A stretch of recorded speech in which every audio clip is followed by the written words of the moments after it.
like to start with what I know and then work towards what I don't know. I wanted to take the formality of the house and the informality of the woods and kind of make the two combine. I'd like to show you how not to mulch around a tree. It's a step that I see very few landscapers doing. You want to make sure to have variation in your heights. Look at how lovely this is. We just cued the butterfly to come in. We're pretty much all set for the day, so I just want to do a quick run around and kind of show you what happened. I didn't have any amendments to put down today, so what I ended up doing was I just went around, I edged all the beds, and then I just turned over the soil in them with the tiller. So then tomorrow when we come back, we can start spreading the amendments, we'll till them in one time, and then we'll start to set the final grade in the beds. But all I want to do right now, folks, is just give you a quick walk around and kind of show you where the gardens are now. This is the small bed, so what happens is you would go up the stairs to the front door here. This bed is too small to get my tiller into, so I'll just go ahead and spread some amendment and some topsoil in this bed tomorrow, and then when we go ahead and plant, we'll make sure to mix that with the soil. If you take a look, you can see our bed line is much more defined now that we cut the edge.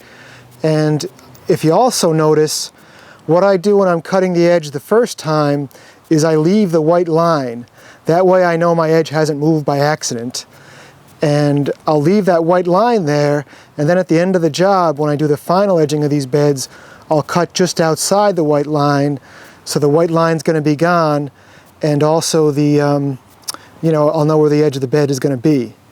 And then here you can see we've gotten all the grass mixed into the beds.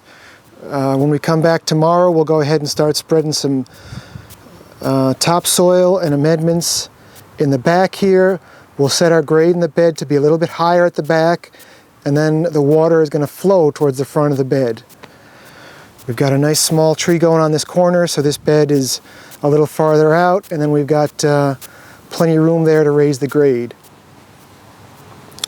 If you're leaving equipment on the site, it's always better to leave your equipment off the grass, because if I had this sitting for a few days, I'd end up burning yellow spots in the lawn. So by leaving everything in the bed, we're going to prevent that. Now back here behind this little structure, I could not actually get in there with the tiller either, but I did scrape all the weeds out. I'll go ahead and put some soil in to raise the grade and make sure that the grade flows away from the house, and then we can go ahead and mulch. And then back here, we're going to put some of the transplants that we got from the gardens. Everything that I dug out of the gardens, I put back here in the shade. I've had the sprinkler on it for a while. I've asked my homeowner to go ahead and give him some water as well. So we want to keep everything that's going to go back in the gardens nice and moist. I got a good ball on everything except for this lilac, unfortunately. That lilac, it had a lot of smaller roots, unlike the rhododendrons, which have fibrous roots. So the lilac was a little bit more of a challenge to get out. So I'm not saying it's not going to make it, but of everything that came out, the only one I'm concerned about is this lilac. And then you can see the hostas as well. And hostas, they're darn near impossible to kill. In the garden over here to the left, we've got the edge of the bed defined.